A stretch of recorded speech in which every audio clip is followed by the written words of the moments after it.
কর্মীদের পাশাপাশি বিভিন্ন কলেজ বিশ্ববিদ্যালয়ের মেয়েরাও জড়িয়ে পড়ছে দেহ ব্যবসায়। বিশেষ করে হোস্টেলে থাকা মেয়েদের অনেকে চাকচিক্যময় জীবনের প্রলোভনে পড়ে জড়াচ্ছেন ঘৃণ্য কাজে, আর অজুহাত হিসেবে ব্যবহার করছেন পেটের তাড়না বা জীবন নির্বাহের খরচ চালানোর দায়কে।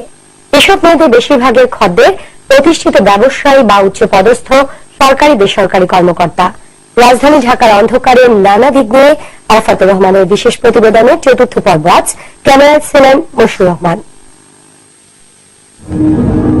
এরকম অভিজাত অ্যাপার্টমেন্টে যে দেহ ব্যবসা চলে, বাইরে থেকে দেখে বিন্দুমাত্র বোঝার উপায় নেই।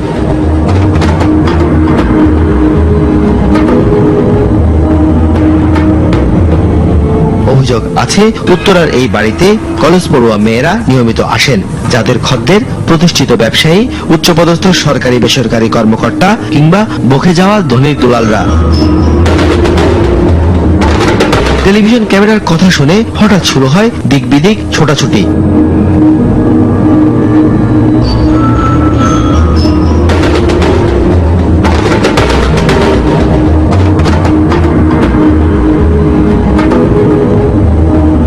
উত্তরার পাশে খিলক্ষেতেও বেশ কিছু বাড়িতে চলে এমন অনৈতিক কাজ।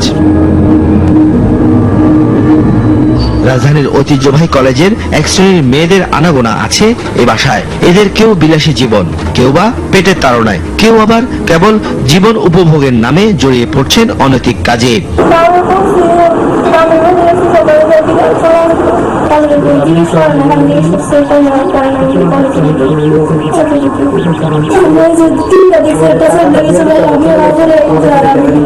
আর সুযোগ কাজে লাগিয়ে ব্যবসা ফেদে ফায়দা লড়ছেন এক ব্যবসায়ী। যে ফায়দার দাম বাড়াতে অনেক সময় পেশাদার যৌনকর্মীদেরও চালিয়ে দেওয়া হয় কলেজ বিশ্ববিদ্যালয়ের ছাত্রী পরিচয়ে।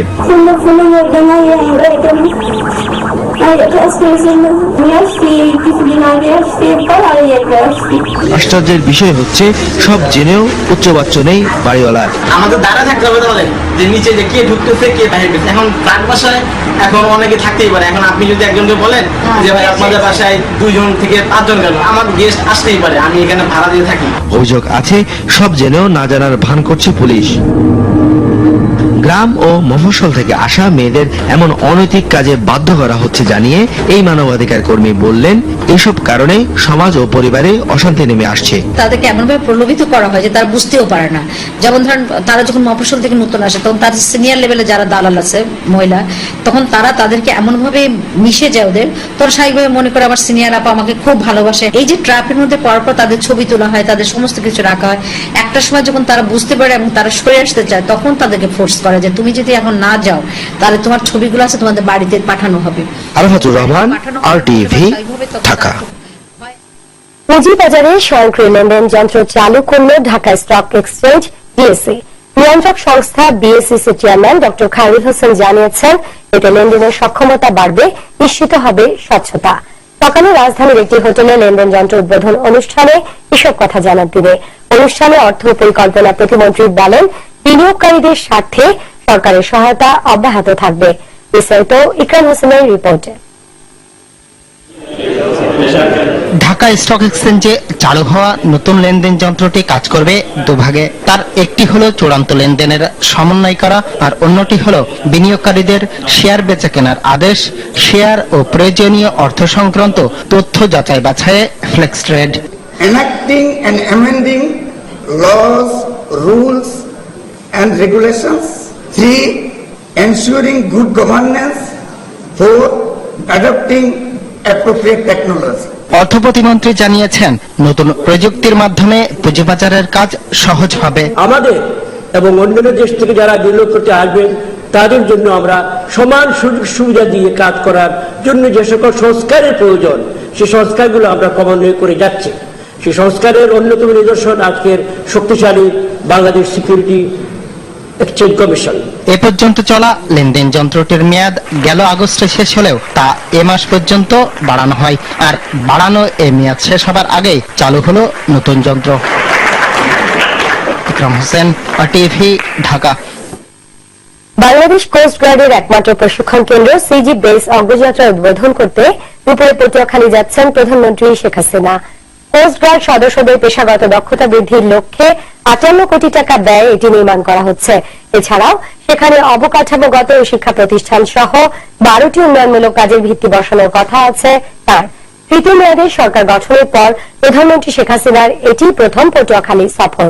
প্রধানমন্ত্রীর সফরকে ঘিরে পটুয়াখালীতে এখন সাজ রব। পুরো শহর সাজানো হয়েছে ব্যানার, ফেস্টুন ও তোরণ দিয়ে। সফরকে ঘিরে স্থানীয় আওয়ামী লীগ ও সহযোগী সংগঠনের নেতাকর্মী এবং সাধারণ মানুষের মধ্যে উৎসবের আমেজ বিরাজ করছে। দর্শক, পটুয়াখালী আছেন সহকর্মী মারুফ রেজা।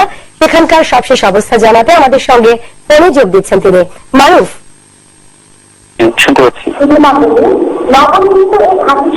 প্রধানমন্ত্রী শেখ হাসিনা কতটা নাগাদ পটুয়াখালী পৌঁছবেন এটা আপনি আমাদের জানাবেন। তাছাড়া প্রধানমন্ত্রী দীর্ঘদিন পর পটুয়াখালী গেছেন, এই উপলক্ষে নেতাকর্মীদের প্রতিক্রিয়া কি, তাদের মাঝে উৎসাহ উদ্দীপনা কেমন, আপনি আমাদের বলবেন।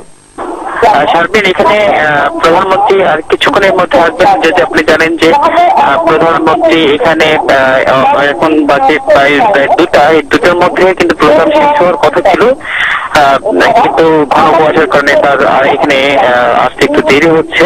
এখনো হয়তো 5-7 মিনিটের মধ্যে এই কোস্টগার্ডের এই গ্রাউন্ডে উপস্থিত হবেন। আপনি জানেন যে কোস্টগার্ড 19 বছরেও অনেক প্রাতিষ্ঠানিক প্রতিষ্ঠান বা প্রাতিষ্ঠানিক ব্যবস্থা, শিক্ষা ব্যবস্থা থাকবে, এখানে কিন্তু মানে বাস্তবিক প্রশিক্ষণ কোন ধরনের ইয়ে ছিল না, কোন ব্যবস্থা ছিল না। এই মানুষের প্রথম 19 বছরে এই কোস্টগার্ডের প্রথম আজকে যেটা সিজি বেস অগ্রযাত্রা যেটা উদ্বোধন হতে যাচ্ছে, সেটা 19 বছর পরে প্রথম এটা। এর ফলে বাংলাদেশের, আপনি জানেন যে কিছুদিন আগে যে সমুদ্র বিজয় হয়েছে, আমাদের বাংলাদেশের যে বিশাল সমুদ্র সীমা পেয়েছে, এই সমুদ্র সীমার নিরাপত্তা বলেন বা উপকূলীয় অঞ্চলের নিরাপত্তার ক্ষেত্রে আরো জোরদার রেখেছে। এই আজকের এই একজন উদ্বোধন করতে যাচ্ছেন যে প্রধানমন্ত্রী, যেটি এটা অনেক কাজে বা অনেক নিরাপত্তার ক্ষেত্রে অনেক বেশি জোরদার হবে বলে আশা করা হচ্ছে। এছাড়া শারমিন, এখানে এই সিজি বেস উদ্বোধন ছাড়াও এখানে কিছু মোট 12টি প্রকল্প আছে উদ্বোধন করবেন প্রধানমন্ত্রী। এর মধ্যে 7টি হচ্ছে উদ্বোধন, আর উদ্বোধন না 7টি হচ্ছে ভিত্তি প্রস্তুত হবে এবং 5টির উদ্বোধন হবে এখানে। তো আর কিছু আমরা এখন দেখতে পাচ্ছি যে সবাই মোটামুটি সজাগ রয়েছেন যে কিছুক্ষণের মধ্যে হয়তো এখানে প্রধানমন্ত্রী উপস্থিত হবেন। শারমিন, ধন্যবাদ। দর্শক, এতক্ষণ পটুয়াখালী থেকে জানাচ্ছিলেন সহকর্মী মারুফ রেজা। চলে যাচ্ছি পরের সংবাদ। সংঘর্ষের কারণে সিলেট শাহজালাল বিজ্ঞান ও প্রযুক্তি বিশ্ববিদ্যালয় অনির্দিষ্টকালের জন্য বন্ধ হওয়ায় স্থবির হয়ে এসেছে বিশ্ববিদ্যালয় সংলগ্ন এলাকার ব্যবসা বাণিজ্য। এতে নানা সমস্যায় পড়ছেন ব্যবসায়ীরা। শিক্ষা সুষ্ঠু পরিবেশ নিশ্চিতের পাশাপাশি দ্রুততম সময়ে বিশ্ববিদ্যালয় খুলে দেওয়ার দাবি এলাকাবাসী। সিলেটের স্টাফ রিপোর্টার রাজ্জাক রুনুর তথ্যচিত্রে জানাচ্ছেন নোমান শিবলি। সিলেটের শাহজালাল বিজ্ঞান ও প্রযুক্তি বিশ্ববিদ্যালয় চলাকালে ক্যাম্পাসের আশেপাশের 10,000 মানুষের জীবনযাত্রার উপর তার প্রভাব পড়ে। বিশ্ববিদ্যালয়কে কেন্দ্র করে ব্যবসা বাণিজ্য সচল থাকে এই সংলগ্ন এলাকায়। কিন্তু 20 নভেম্বর ক্যাম্পাসে ছাত্র সংঘর্ষের পর কর্তৃপক্ষ বিশ্ববিদ্যালয় অনির্দিষ্টকালের জন্য বন্ধ ঘোষণা করেন। এতে স্থবিরতা নেমে আসে বিশ্ববিদ্যালয় কেন্দ্রিক ব্যবসা বাণিজ্যে। বিদ্যালয়টা বন্ধ হওয়ার কারণে আমরা শাহজালাল ভার্সিটি বন্ধ হওয়ার কারণে 14-15 দিন ধরে খুব মান্দা চলে গেছে। কাস্টমার ব্যবসা বাণিজ্য খুব বেশি। শাহজালাল ভার্সিটি বন্ধ হওয়ার কারণে আমরা যেগুলো থাকতো সেগুলো আমরা সেল হয়ে গেল। সংঘর্ষের ঘটনায় তদন্ত কমিটির রিপোর্ট না আসায় বিশ্ববিদ্যালয় কবে খুলবে তার নিশ্চয়তা দিতে পারলেন না উপাচার্য। এই অবস্থাটি পরবর্তীতে যেন আবার না ঘটে সেইটার ব্যাপারে যথেষ্ট কেয়ারফুল হয়ে সিদ্ধান্ত নিয়ে আমাদের বিশ্ববিদ্যালয় খুলতে হবে। অন্যদিকে এই ঘটনায় ক্ষোভ জানালেন অর্থমন্ত্রী। আমাদের রাজনৈতিক দল এখানে ঢুকে গেছে, এটাই হচ্ছে মুশকিল। হাউ দিস রাজনৈতিক দলগুলোকে বিদায় করা যায় সেটা দেখতে হবে, ইনক্লুডিং মাই ওন পার্টি।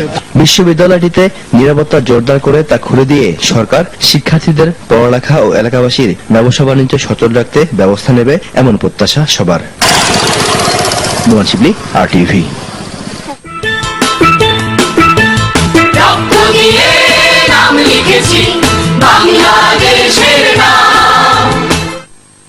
বিজয় মাসের খবর। 71-এর এদিনে ঢাকা জয় করতে ট্যাঙ্ক সহ নানা আধুনিক সমরাস্ত্র নিয়ে এগিয়ে আসে বাংলার মুক্তি সেনারা। দিল্লি সীমান্তে পাক সেনারা মিত্রবাহিনীর প্রচন্ড প্রতিরোধের মুখে পড়ে। অন্যদিকে জাতিসংঘে পাকিস্তানি সেনাবাহিনীর পক্ষ থেকে পাঠানো রাও ফরমান আলীর আত্মসমর্পণের প্রস্তাব নাকচ করেন ইয়াহিয়া খান। ৭১-এর বিজয় মাসে এই দিনটি সম্পর্কে আরো জানাচ্ছেন নুসরাত জাহান সিন্ধি।